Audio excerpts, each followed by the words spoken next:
Estamos recién pensando del orden de no resucitar, algo que también pasa es cuando una persona no puede respirar por sí mismo, están en una respiradora, ¿sí? Entonces es artificial. Y esto crea problemas porque luego cuando se quita a la persona de ese ayuda, normalmente esa ayuda incluye oxígeno y hay un ajuste que se tiene que hacer.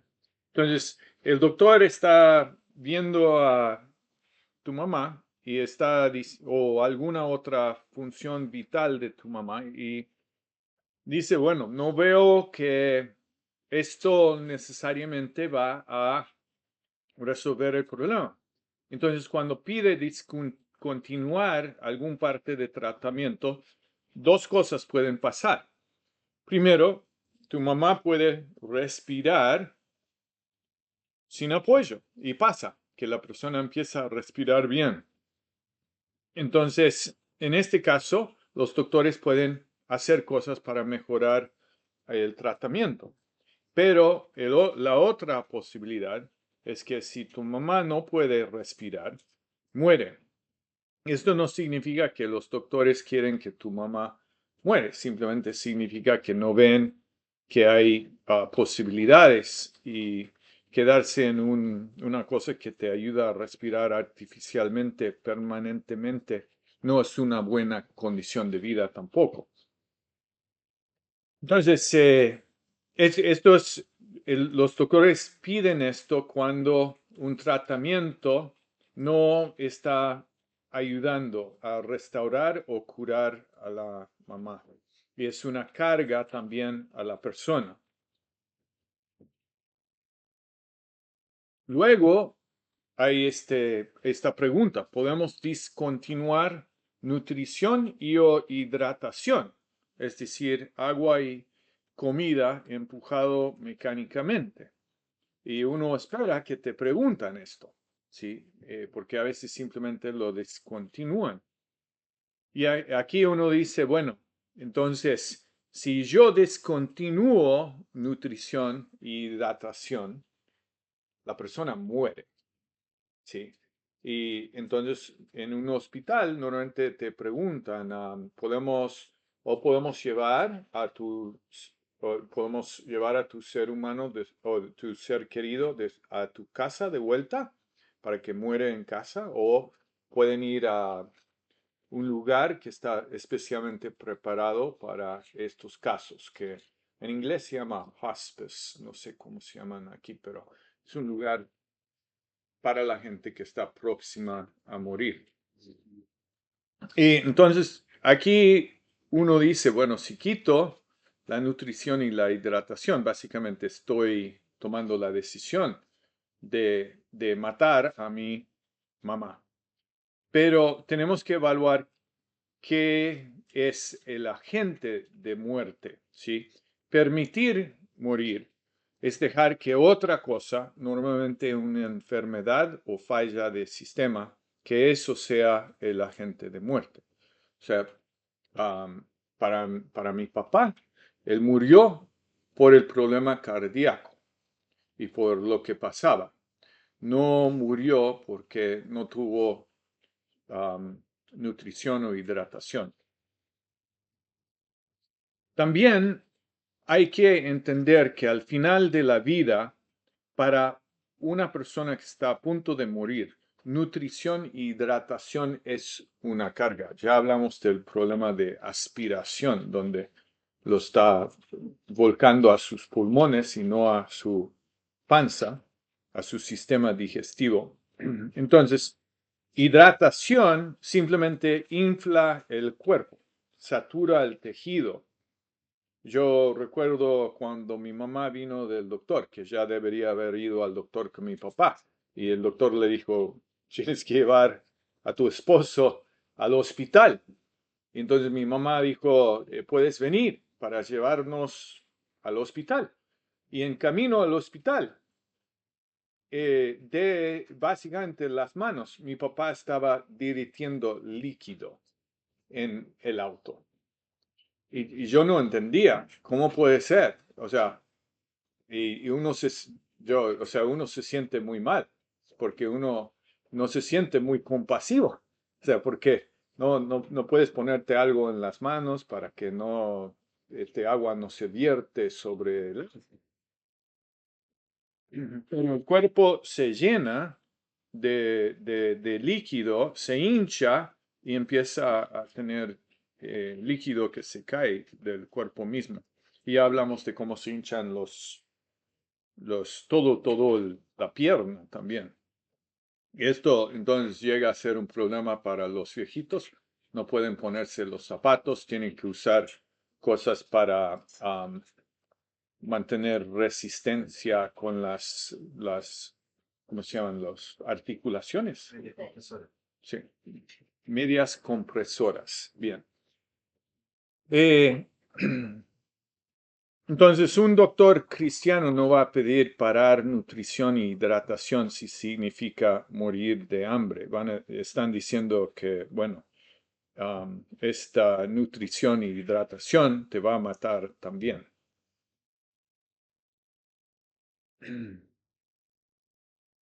Entonces, están diciendo, tu ser querido ya está cerca a la muerte.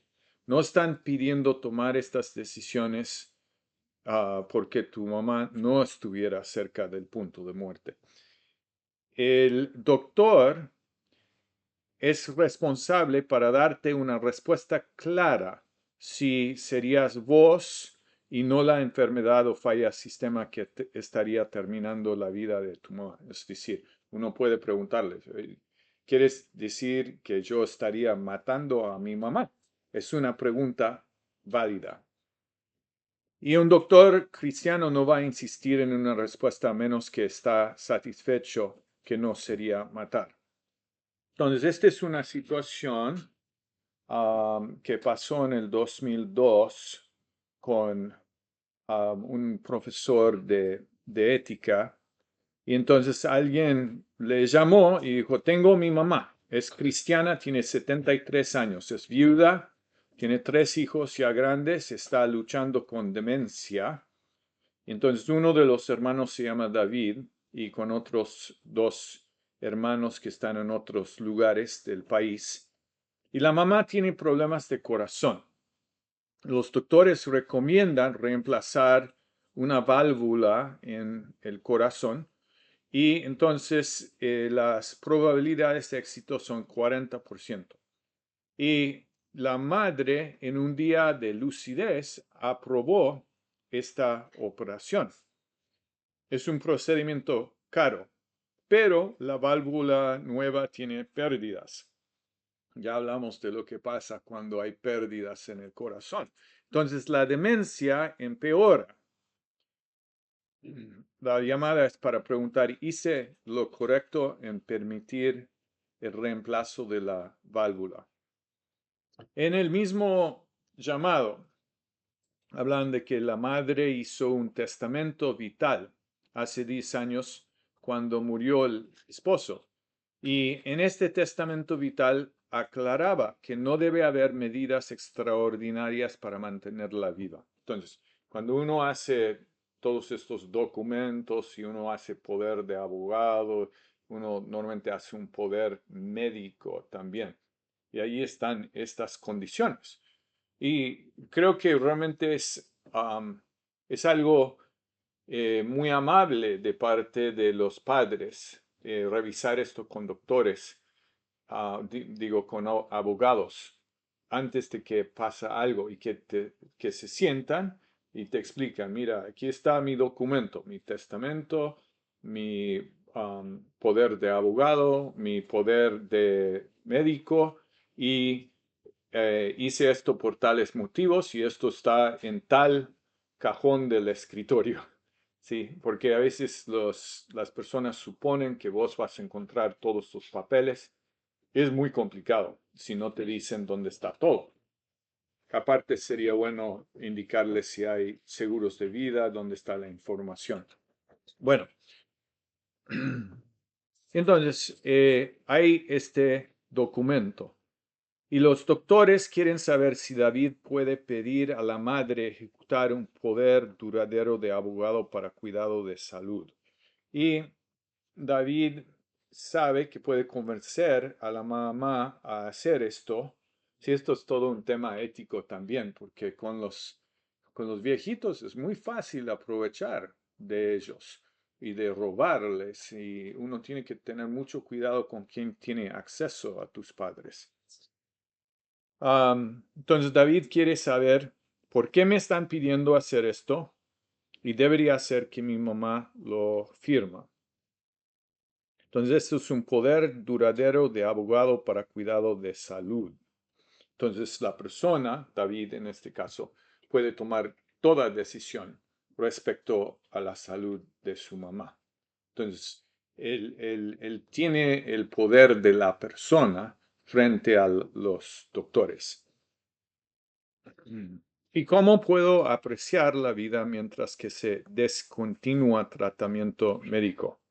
Donde se firma este poder, hay la pregunta del orden de no resucitar. ¿Qué significa si lo hago? ¿Debo firmarlo? Entonces los pastores deberían ya haber pensado esto y deberían tener respuestas también para ayudar. Sería bueno si hay abogados en la iglesia que también pueden ayudar con estos procesos. Y hasta se puede hacer conferencias para las familias y los viejitos para que entiendan esto. Entonces, hay una otra llamada. Aquí la cavidad pleura, creo que son los pulmones, se están llenando con fluido que está afectando la respiración. El testamento dice que hay que dar todas las medidas de confort, pero no necesariamente de mantenimiento de vida.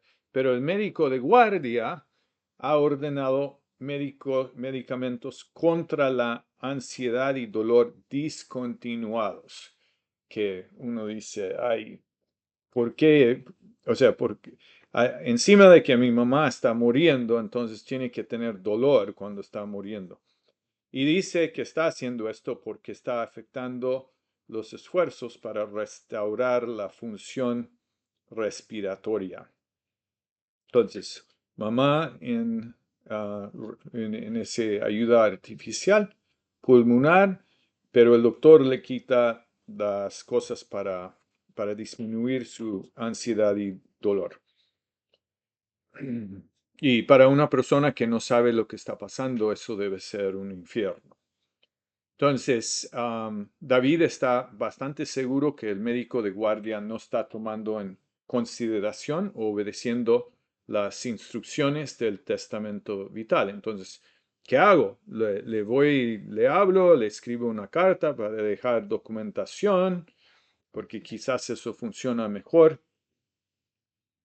Próxima llamada. Respiración de la mamá no ha mejorado y el turno nocturno le ha puesto una respiradora para ayudar con la respiración. Entonces la pregunta ¿es el respirador o la respiradora? No sé cuál es. Respirador. El respirador, una medida extraordinaria y contra los deseos de mi mamá. Entonces siguen estas llamadas. Y la pregunta es, ¿cuándo llamo a mis hermanos para que vengan? Para que digan sus últimos adiós a la mamá, porque los vuelos cuestan mucho y quién sabe cuánto esta situación va a durar. Y sabe que pedir que vengan va a generar preocupación. Y la demencia y la salud de la mamá está empeorando, pero a veces hay mejores. Entonces, ¿qué les digo con respecto a cuándo venir? En la última llamada la mamá está lúcida, hay ninguna posibilidad de sobrevivir sin el respirador, el dolor está creciendo y inmanejable aun si la respiración fuera funcional. Los hermanos están, entonces este es nuestro plan, adorar a Dios, que creo que es muy importante. cantar canciones, tener lecturas bíblicas, orar, quitar el respirador y esperar. Entonces, ¿está bien el plan o no? Hay que recordar siempre que el actor principal es Dios, y Dios te llama a su presencia y llama a nuestros seres humanos amados a su presencia.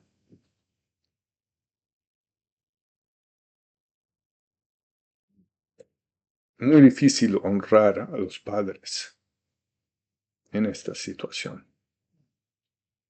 porque es una carga muy grande. Pero el cuerpo eventualmente no puede resistir a las enfermedades. Entonces tenemos que buscar, por un lado, ayudarlos para que sean confortables. Esto pasó con mi papá. Dijeron, bueno, no te preocupas, no va a estar en dolor.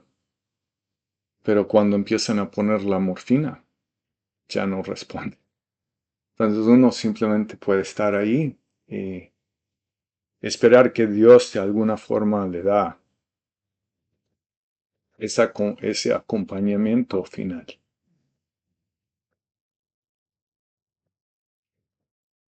Y creo que no hay que torturar a los seres queridos, que a veces lo hacemos. Y eso yo quise demasiado que mi papá pudiera seguir viviendo. Pero creo que un hermano quizás tenía mejores recomendaciones. Sí. Pero bueno, entonces les pregunto a ustedes, entonces, ¿alguna observación o pregunta? Y los de atrás si pueden hablar con fuerza para que los virtuales te puedan escuchar.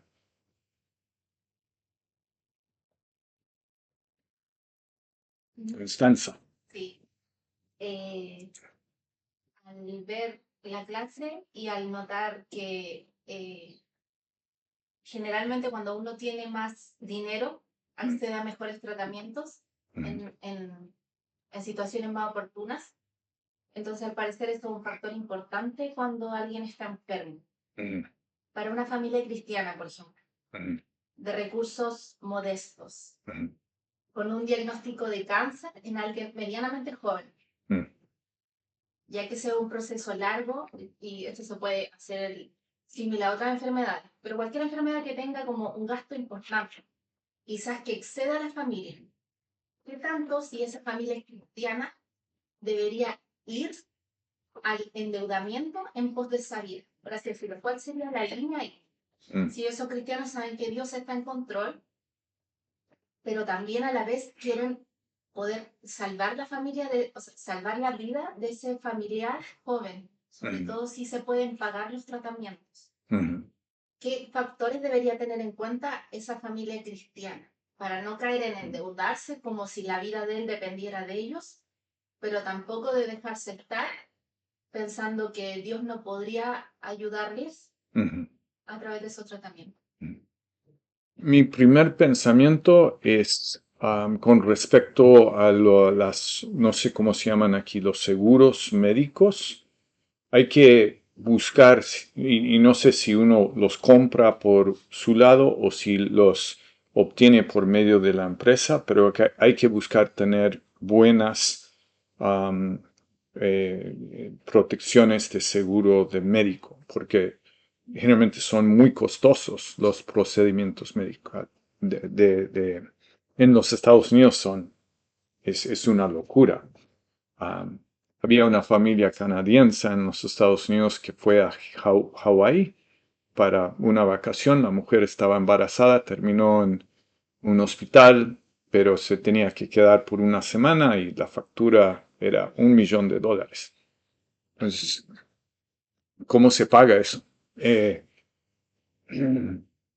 Entonces, voy a pensar en de diferentes lados del problema. Entonces, primero, buscar tener buenos seguros que te cubran. Y si es posible, pagar más para eso. Mm, creo que tenemos que también buscar que el Estado se preocupa mucho, y esto lo hablamos respecto a los seguros médicos. Otra, eh, a ver,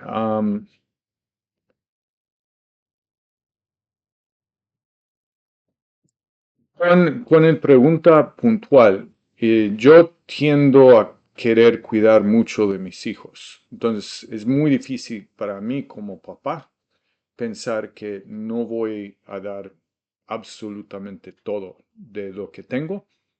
Am, una perspectiva personal es que, bueno, si no llego a sobrevivir, bueno, tengo 40 días de falta de comida y muero y listo.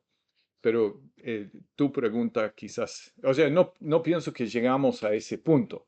Es decir, que creo que uno aún invirtiendo muchos recursos para ayudar, todavía va a poder seguir sobreviviendo porque por la historia de la humanidad hemos podido sobrevivir.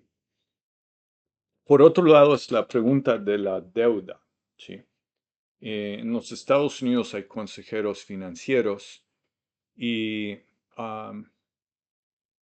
lo que ellos dicen es, estoy tratando de pensar de una situación buena, o sea, tu deber en tu familia es poner comida y mantener una vivienda para tu familia. Ese es tu primer deber. Y entonces ellos casi recomiendan que, por ejemplo, usando una tarjeta de crédito, si la pregunta es entre pagar la deuda de la tarjeta de crédito o dar a mis hijos la comida que necesitan, debes dar la comida a tus hijos y dejar que la deuda puede crecer y después declarar bancarrota, por ejemplo. Que uno piensa, bueno, entonces, ¿qué tipo de persona soy? Porque estoy básicamente de alguna forma robando, ¿sí? Pero, um, perdón, tú, uno tiene que pensar de tus obligaciones también, que es mi obligación mayor, ¿sí? Eh, entonces, pensando y aplicando eso a la pregunta médica, um, creo que sí se puede gastar mucho y poder quizás adquirir posibilidades. Ojalá que no pasa, ¿sí? Ojalá que hay otras vías. Pero yo estaría más del lado de buscar ayudar personalmente y hacer todos los esfuerzos si hay posibilidad de que esa persona realmente vive. Y si ya está, si se va a morir de cualquier forma, entonces, bueno, hay que dejarlos que sean cómodos, pero la persona joven tiene más posibilidades de recuperarse que una persona vieja. Mm. Elías tenía un comentario aquí, o pregunta. No sé si va a Hola, seguir. ¿Qué tal, Elías? Dios le Dios le bendiga. bendiga. La La pregunta pregunta mía es mía es relacionado relacionada también también cuando una cuando una persona persona ya ya está está prácticamente del prácticamente otro del otro lado ya, lado ya, es con el con tema de el la tema de la donación de donación de órganos. órganos. Es en esa En base esa va a parte estar mi parece mi pregunta. pregunta. ¿Es un ¿Es un cristiano cristiano debería estar debería a estar a favor o en favor o en contra del contra tema del de la tema de la donación de donación de órganos? órganos? ¿Y por ¿Y qué por qué sí y sí por y qué por qué no? no? Y Ujú. ahora Y le ahora le pongo pongo quizás quizás entre la espada y entre la la pared, espalda ¿qué haría pared que haría usted en su usted en su caso? caso. ¿Donaría usted ¿Donaría los usted los órganos de órganos algún de ser algún ser querido querido o los o los propios? propios? Producto Producto que que si estoy, si yo si estoy yo en estoy en contra de la contra de la donación de donación de órganos, órganos, que que otro done otro done órganos, órganos, eso eso también también significa que de significa que de vuelta yo vuelta yo tampoco voy a tampoco voy a recibir recibir quizás, quizás, fíjense, de vuelta de yo vuelta yo tampoco voy a tampoco voy a recibir recibir órganos. órganos. Comprendo que hay Comprendo que hay donantes donantes vivos y vivos eso y sí se eso sí puede se puede hacer, hacer, pero en el pero en el caso caso de de los donantes donantes muertos, muertos, realmente se realmente puede se llegar a puede ese llegar a este punto punto de de donar donar órganos. órganos. Entonces vamos a volver a esa pregunta. Quería retomar lo que estaba diciendo Constanza porque es un tema muy importante también. ¿Alguien más tiene un comentario respecto a lo que estaba preguntando Constanza? ¿Hasta qué punto entrego todo lo que tengo para ayudar a un ser querido a sobrevivir que es joven?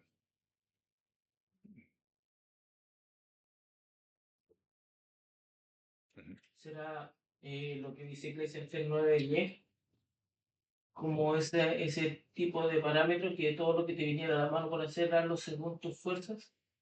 ¿Cómo medimos eso? Sí, hay que vivir lo que Dios te da para vivir en ese momento. Es el único momento que tienes para vivirlo. Mm, Antes yo hacía como competencias. Estaba en lucha, en judo y en jiu-jitsu. Entonces, lo que aprendí es que uno no debe pensar del próximo, no sé, encuentro, ¿sí? Tiene que solamente vivir lo que se te da ahora. Entonces, sí estoy a favor de planificación, de pensar bien, sí pienso que con la universidad, por ejemplo, hay que tomar decisiones de que si uno está ahorrando para el futuro o pagando simplemente la universidad de sus hijos, pero con esa situación de vida o muerte, si realmente hay posibilidades, creo que estaría más a favor de jugar lo que tengo que jugar este partido. Y después vemos sobre los próximos partidos. Sí. Mm, La iglesia debe ser muy preocupado por esto. Y creo que la iglesia también debería preocuparse que la gente tiene buenos seguros. Es como eh, muy triste cuando alguien no tiene un seguro que es adecuado. Sí. Bien, entonces volvemos al tema entonces de Elías, que es el tema de que con la donación de órganos, y si lo capté bien, si es válido para una persona o es una decisión individual, como cristianos reaccionamos a esto. Uno en los Estados Unidos al menos normalmente tiene, por ejemplo, una licencia de conducir. No sé si hay otros documentos nacionales y en esos documentos de conducir uno puede poner si uno está dispuesto a donar órganos. Yo no lo tengo en mi licencia de conducir y quizás es pecado de mi parte, porque me da un poco de asco pensar que sospechosamente que los doctores están ahí diciendo, bueno, sí. Am, pero me parece muy, muy correcto desde el punto de vista cristiano pensar, bueno, si no voy a vivir de cualquier forma, entonces, ¿por qué no ayudo a otra persona a vivir? Am, entonces, yo pienso que finalmente eso es una decisión en oración con Dios que uno tiene que tomar. ¿Lo hago o no lo hago? Y Elías, ¿eso tenías algún otro punto que podemos considerar respecto a eso? Sí, lo que pasa es que a mi reflexión va basada en lo siguiente. Eh, yo sé que se pueden donar órganos sin vida, o sea, porque aquí el principio es el no matar, ¿ya? O el no atentar con la vida de otro o no atentar con la propia vida de uno. Entonces, yo comprendo que uno puede ser donante en vida, ¿ya? O recibir órganos en vida, sin afectar la vida de la otra persona. Por ejemplo, se puede donar en pedazo de pulmón, se puede donar un médula, y etcétera, etcétera. Pero eso le permite a la otra persona seguir viviendo. Pero ahora, ¿qué pasa en el caso de cuando la otra persona, y abro comillas, está muerta, cuando tiene muerte cerebral? Resulta que su parte inferior, o sea, su cabeza, su cerebro está muerto, supuestamente para los médicos, pero el tronco está vivo. Entonces, si el tronco está vivo, eso quiere decir que hay alguna, y puede que esté, después puede que esté mal lo que estoy diciendo, pero si su tronco está vivo, quiere decir que hay una cierta actividad cerebral todavía ahí en la cabecita, en el cerebro. Entonces, ¿qué es lo que hago? O sea, me pongo como donante de órganos y ahora resulta, hay un tema también teológico. Si supuestamente ya todavía hay una pequeña actividad cerebral en mi cabeza, producto que el tronco está vivo, la pregunta es en qué momento el alma abandona el cuerpo. Entonces, porque, o sea, estaría atentando contra mi propia vida. Y, para terminar, si digo que no soy donante, ¿ya? Pero resulta que después me va a tocar a mí de vuelta, puede que yo tenga que recibir, no sé, una donación de algún órgano, de un corazón, de otra persona. ¿Cómo sé que esa otra persona, cuál es el estado de la otra persona? ¿Realmente está viva? ¿Realmente está muerta? O cuál es bueno, sí, la situación de esta persona. No tengo cómo saberlo. Entonces, si no soy donante, tampoco puedo querer recibir un órgano de otra persona. Entonces, voy a tratar de responder y parte de mi respuesta tiene que ver con lo que puedes saber y lo que no puedes saber. Hay muchas cosas que simplemente no puedes saber y para esas cosas que no puedes saber, uno no tiene que tomarlos en cuenta en tu decisión, porque simplemente uno no sabe de la otra persona. También en... generalmente los doctores, o sea, a nivel nacional, tienen una lista de personas que necesitan órganos y van de acuerdo con prioridades. Y entonces uno cuando dona un órgano o cuando es un donante,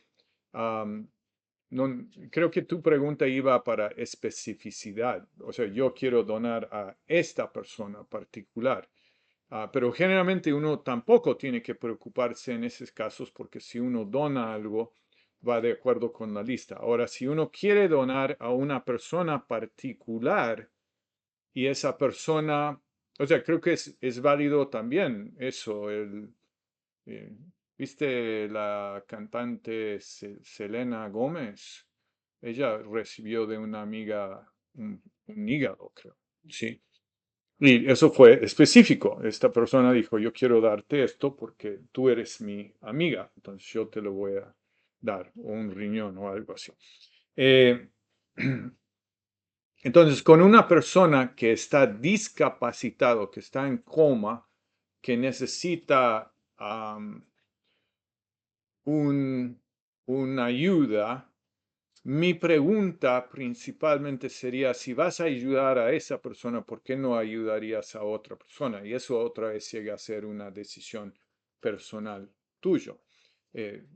Si voy a perder parte de mi cuerpo, quizás es más moral o más ético darlo a una persona que tiene capacidades de vida. Eso sería más mi pregunta. Entonces, a menos que es tu hijo que está ahí en coma y ahí tienes una relación personal con esa persona y piensas que es una decisión válida de parte de lo que Dios ha hecho contigo. Pero si no, no me preocuparía tanto si no vas a dar un órgano a una persona que está en capacidad plena de recuperarse. Entonces, si no conoces a la persona que está en coma, entonces, o sea, yo diría, si tengo esta obligación, entonces lo doy a la persona que tiene posibilidades de recuperación, a menos que tenga una relación con la persona que está en coma.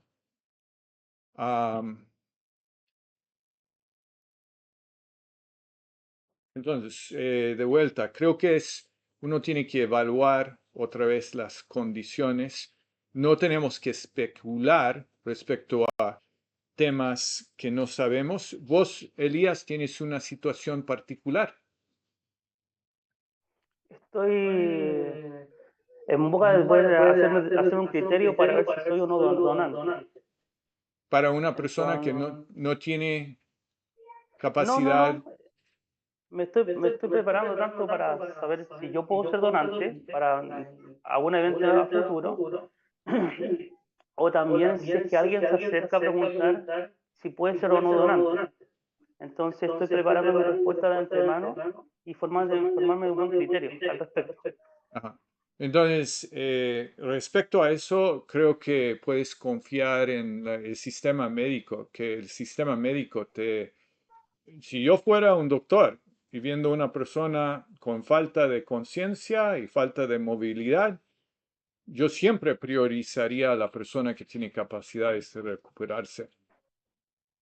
Y no sé cómo funciona el sistema médico aquí, pero hay una persona que ya está tomando esa decisión.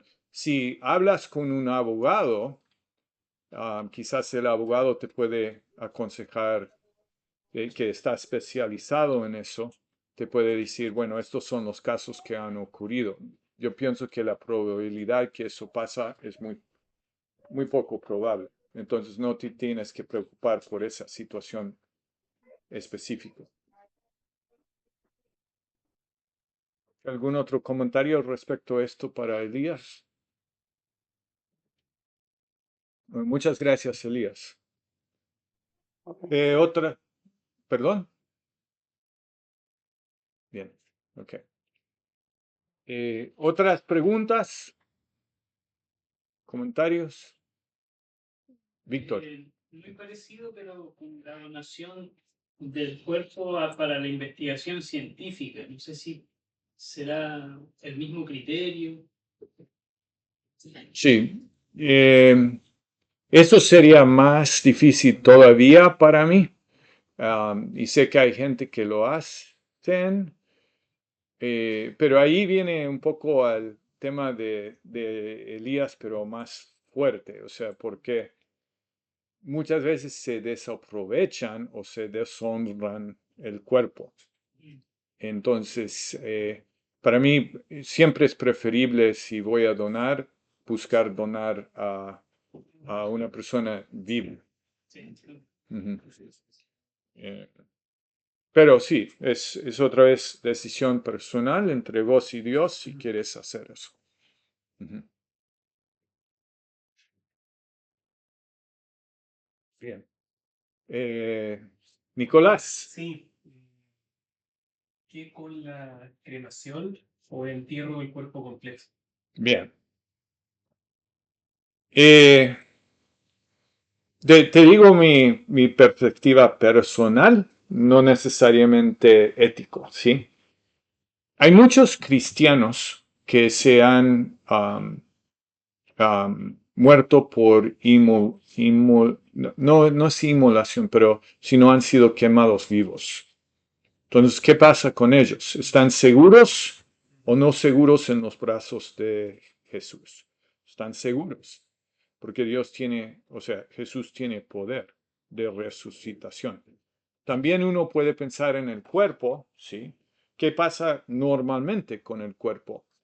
Se va generalmente desintegrando con el tiempo y desapareciendo hasta los huesos. Sé que hay descubrimientos arqueológicos, encuentran huesos y todo, pero normalmente todo va a ir siendo por un proceso natural, sí, polvo, ¿sí?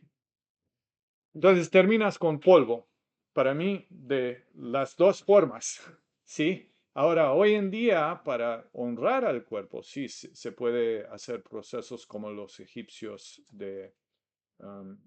¿cómo se llama? Embalsamar, ¿sí? Mi papá no tuvo ningún problema y me preguntó, ¿qué piensa? Yo dije, bueno, para mí cremación está muy bien. Esto otra vez probablemente mi naturaleza pecaminosa, no me gusta la otra alternativa. Y, o sea, de ir desintegrando poco a poco. Eso me parece horrible también. Y entonces con mi papá los llevaron a la cremación. Y luego honramos eso y fuimos y le dimos un entierro muy lindo con una linda placa que habla de Dios y todo y de lo que Él hizo. Entonces, eso es perspectiva. No creo que es para mí tanto una pregunta moral, porque pienso que de las dos formas terminas desapareciendo físicamente. Esteban. Pienso que Fuerte, fuerte. fuerte. Pienso, Como si estuvieras predicando.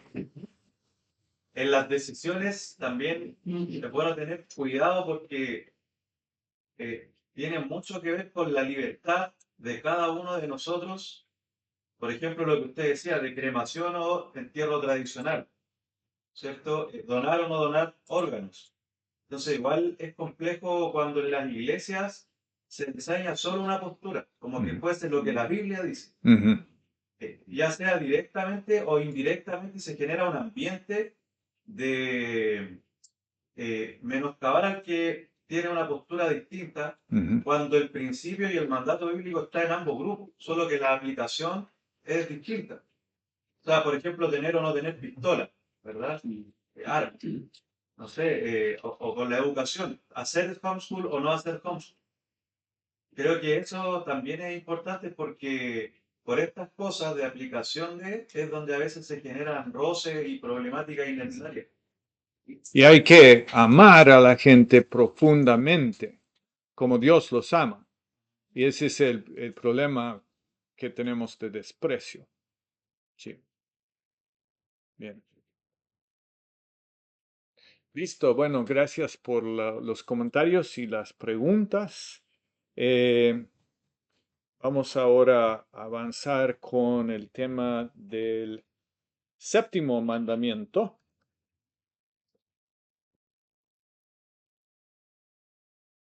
Entonces, como el sexto mandamiento era proteger y honrar a Dios por medio de la vida, aquí el séptimo mandamiento trabaja el concepto de proteger y honrar también a Dios en el matrimonio.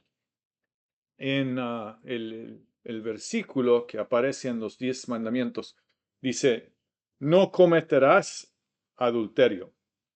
Y si notas en este pequeño dibujito que es para niños, dice, no practiques la traición, que es muy, muy bueno esa forma de traducir el séptimo mandamiento.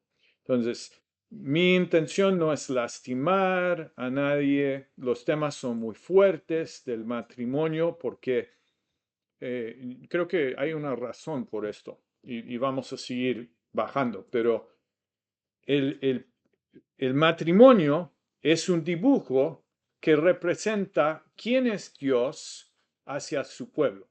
Eso es por qué existe el matrimonio. Y es justo ahí donde pasan varias cosas entonces. Es muy difícil para nosotros ser como Dios es con nosotros. Y por otro lado, es justo donde poderes espirituales malignos nos van a atacar también. Entonces, se nota mucho que hay muchos problemas, muchas lastimaduras con el tema de los matrimonios, porque cada persona quiere ser amado. La única persona que te va a amar como quieres es Jesús. Pero todavía queremos, como Dios dijo a Adán, queremos una persona con carne y hueso y piel para amar y para ser amados. Muchas veces me parece que la enseñanza de las iglesias ha sido limitado, para no decir pobre. Entonces hacen, viste, como dicen que un texto tomado fuera de contexto es un pretexto. Sí. esto pasa mucho con lo que es el matrimonio y vamos a ver el porqué de esto. Entonces, terminamos con una enseñanza moralista en vez de ver qué está pasando en el trasfondo del matrimonio. Y nosotros también tenemos que llegar a la gente joven con buenas